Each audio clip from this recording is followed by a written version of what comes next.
moi, et pour je pense beaucoup, la QVT, la qualité de vie au travail, c'est un véritable enjeu sociétal.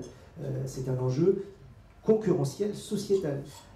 Alors évidemment, j'aurais pu le mettre en premier, mais il me semblait que l'enjeu sociétal recouvrait l'enjeu humain. Donc l'enjeu, la qualité de vie au travail, c'est évidemment un enjeu extrêmement humain. Vous avez à l'écran un certain nombre de chiffres qui expliquent un petit peu dans quelle mesure la qualité de vie au travail peut avoir un impact sur l'humain.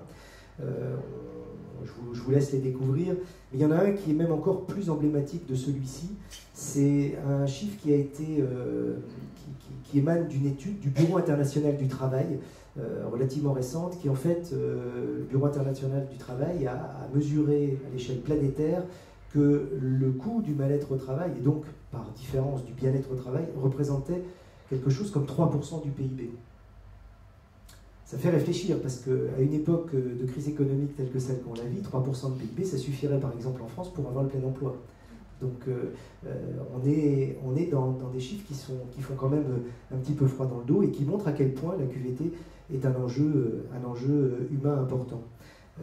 Toutes ces grandes enseignes, tous ces éléments que vous avez sous les yeux, en fait, montrent que les actes qu'on entend le plus dans la presse, comme les suicides, ne sont en fait que des actes qui sont des actes ultimes. Mais en fait, ils sont révélateurs de quoi? Ils sont révélateurs d'une souffrance au travail qui est quand même bien latente dans le monde de l'entreprise.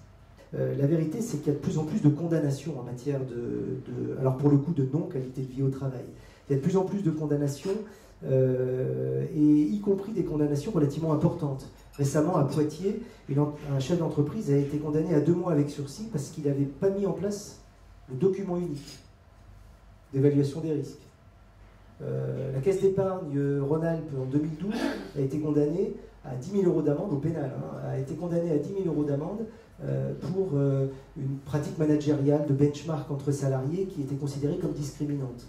On voit des exemples qui finalement sont des exemples qui ne sont pas dramatiques. On ne parle pas d'un suicide, on ne parle pas de quelqu'un qui s'est suicidé sur son poste de travail. On parle d'une mesure réglementaire qui n'était pas respectée, avec des peines qui vont jusqu'à des peines de prison, avec sursis certes, mais jusqu'à des peines de prison. Donc on voit que l'enjeu réglementaire est extrêmement important pour le chef d'entreprise en matière de responsabilité civile et pénale.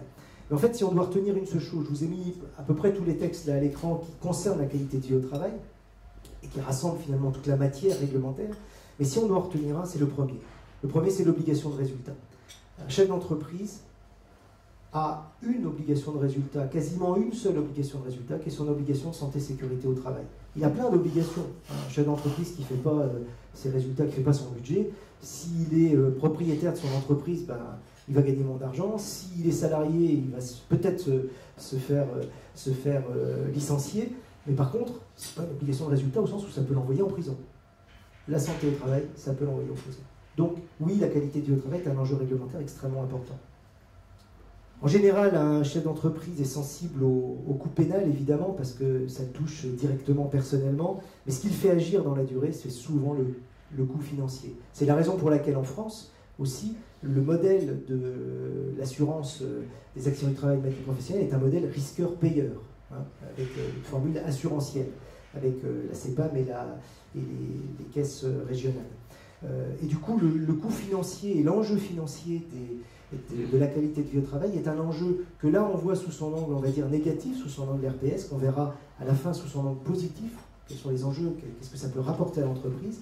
Mais vous avez sous les yeux finalement un certain nombre d'exemples de coûts qui vous montrent que la qualité de vie au travail, on devine déjà qu'elle doit pouvoir représenter plusieurs points de résultats nets dans l'entreprise.